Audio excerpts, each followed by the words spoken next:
আজকে আমরা দেখব কি করে একটি HTML টেমপ্লেটে স্লিক ন্যাব ইউজ করা যায়। তো চলেন দেখা যাক কীভাবে করা যায়। তো আমরা প্রথমে slicknab.com এ যাব।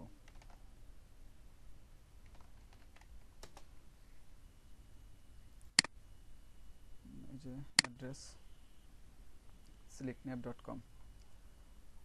তো আসলে এই জায়গায় খুব ইজিলি বলা আছে যে কীভাবে কি ইউজ করতে হবে।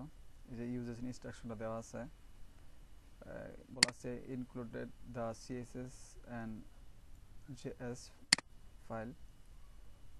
slicknab এই দুইটা ফাইল লাগবে, slicknab.css আর slicknab.min.js, এই দুইটা ফাইল। আর একটা মার্কআপ দেওয়া আছে, আর এটা ইনিশিয়ালাইজ করতে হবে আমাদের একটা জাভাস্ক্রিপ্ট ফাইলের মধ্যে ফাংশনে এটাকে ইনক্লুড করতে হবে। আর কিছু CSS প্রপার্টিজ আছে, এগুলা বা ডিভাইস অনুযায়ী এগুলো ব্যবহার করতে হবে, ইউজ করতে হবে। যে ডিভাইসে চাইতেছি ওই যে ডিভাইসে অন করে দেবো, আর যে ডিভাইস চাবো না ওই যে মধ্যে অফ করে দেবো, ডিসপ্লে নান করে দেবো আর ডিসপ্লে ব্লক করে দেবো।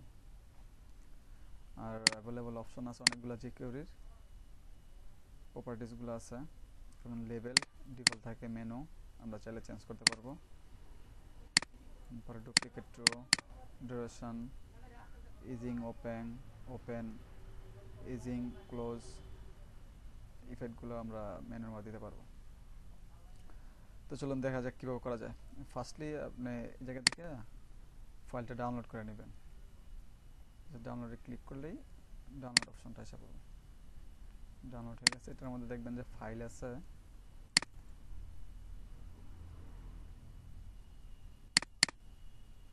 এই যে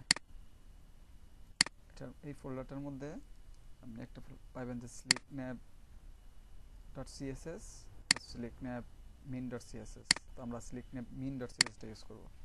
আর এই জায়গা থেকে jQuery slicknab.min.js। তো আমি একটা টেমপ্লেট ইউজ করতেছি অলরেডি।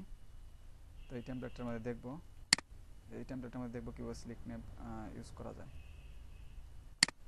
দেখেন যে আমি JS ফাইলের মধ্যে আগেই আমার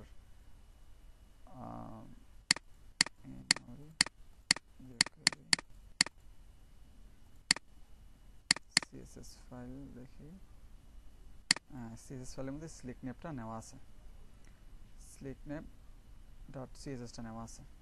তো আমি এক কাজ করি, এই যে ফাইলটা আছে আমি slicknab.min.js এই ফাইলটা নিয়ে এই জায়গায় CSS এর মধ্যে আর JS এর মধ্যে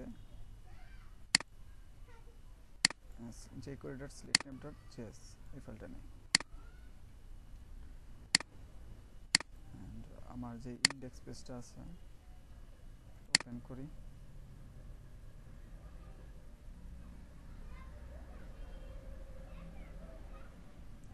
ওপেন করলাম। এই CSS এর মধ্যে আমার slicknab.min.css টা পাওয়া দিতে দিব। যাই, কপি করলাম, slicknab ডুপ্লিকেট করলাম, নামটা পেস্ট করে দিলাম। এন্ড আমাদের যে jQuery ফাইলটা নিছি, JS ফাইলটা jQuery.slicknab.js, এটা কপি করব। দেন ফুটারের মধ্যে সব JS ফাইলগুলো নেওয়া আছে আমার, সুতরাং আমি ফুটারের মধ্যে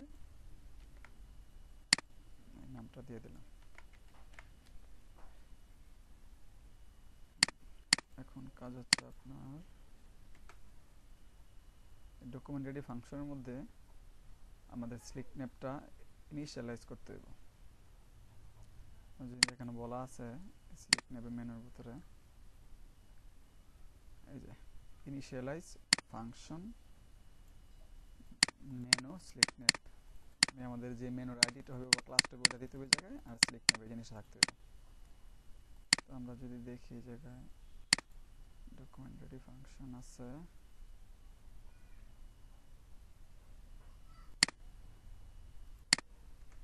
ফাংশনের ভিতরে আমরা এটা ইনিশিয়ালাইজ করে দেব।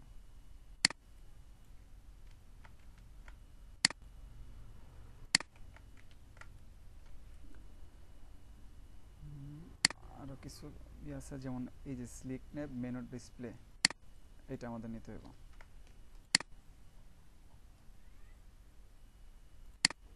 এটা নিব আমরা আমাদের যে রেসপন্সিভ সিএসএসটা আছে ওটার মধ্যে। যেমন আমার এই 4টা ডিভাইসের এই জায়গায় আছে, large device, medium device, tablet এবং স্মল মোবাইল। আর আমি চাইতেছি যে শুধু আমার স্মল মোবাইল আর ট্যাবলেটে আসুক, আর এই দুইটা না আসুক আমার স্লিক ন্যাপটা। ওর জন্য কী করতে গো, আমি যে স্লিক ন্যাপ দিয়ে দিলাম, এই জায়গায় দিয়ে দিলাম ডিসপ্লে ব্লক, কপি করলাম, এবং ট্যাবলেটও দিয়ে দিলাম ডিসপ্লে ব্লক। আর এই দুইটার মধ্যে ডিসপ্লে নান করে দিলাম।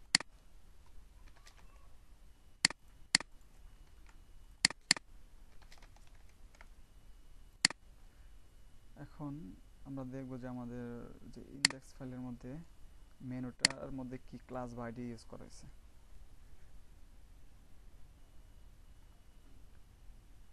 যেমন এই জায়গায় ন্যাব মেনু ইউজ করা হয়েছে, মানে একটা ক্লাস, ন্যাবের ভিতরে ক্লাস নেওয়া হয়েছে মেনু। তোমাদের যে যে ফাইলের ভিতরে, যে করে ফাইলের ভিতরে যে মেনুটা নিয়েছিলাম এটা আসলে একটা ক্লাস। তো ক্লাসের ক্ষেত্রে হ্যাশ হয় না, ডট হয়, আমাদের ক্লাসের নামটা দিয়ে দিলাম। এখন একটু রিলোড করে দেখি। হ্যাঁ, রিলোড হয়েছে। এই যে দেখেন, এই যে আমার লার্জ ডিভাইসে আছে, মিডিয়ামে আছে, এখন ট্যাবলেটে গেলাম, এখন আমার স্লিক নেম মেনুটা এসে পড়লো। এবং যখন একদম স্মল মোবাইলও গেলাম তখনও এটা আছে। আর আমরা কাজ করবো যখন স্মল ডিভাইসে যাব বা ট্যাবলেটে পাইয়ে, তখন আমাদের এই মেনুটা আমরা হাইড করে দেব। আমি দেখে আমাদের কি ক্লাস ইউজ করা হয়েছে। এটার ক্লাসটা হচ্ছে মেনু।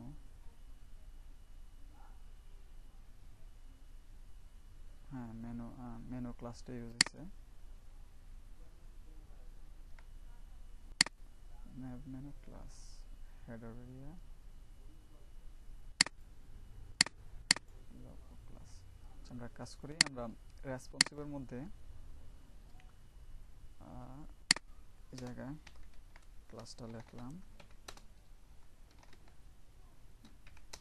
ডিসপ্লে নান করে দিলাম। আমাদের মোবাইল ডিভাইসে এবং স্মল ডিভাইস যেগুলো ট্যাবলেট আছে, আমাদের আগের যেই নর্মাল মেনুটা ওটা থাকবো না, জাস্ট ইতেই থাকবো। আর এগুলোর মধ্যে ডিসপ্লে ব্লক করে দিলাম মেনুটা।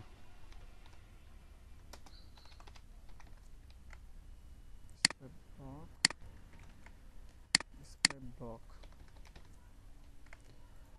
তাহলে আমাদের লার্জ ডিভাইস এবং মিডিয়াম ডিভাইসে নর্মাল মেনু ডিসপ্লে ব্লক থাকবো আর স্লিক নেম নাম থাকবো। আর ট্যাবলেটে এবং স্মল মোবাইলে আমাদের স্লিক নেম ডিসপ্লে ব্লক থাকবো আর মেন মেনু ডিসপ্লে নাম থাকবো। এটা হচ্ছে বিষয়। এখন আমরা রিলোড দিই, দেখেন আমাদের যে নর্মাল মেনুটা ট্যাবলেটে বা মোবাইলে এটা কিন্তু চলে গেছে, শুধু স্লিক নেমটা আসছে উপরে। আবার আমি যদি বড় ডিভাইসে যাই আমাদের ফুল স্ক্রিনে, তখন কিন্তু এটা আসছে, ওটা কিন্তু চলে গেছে। তো এটা খুব ইজি একটা বিষয়, স্লিক নেম কীভাবে ইউজ করবেন।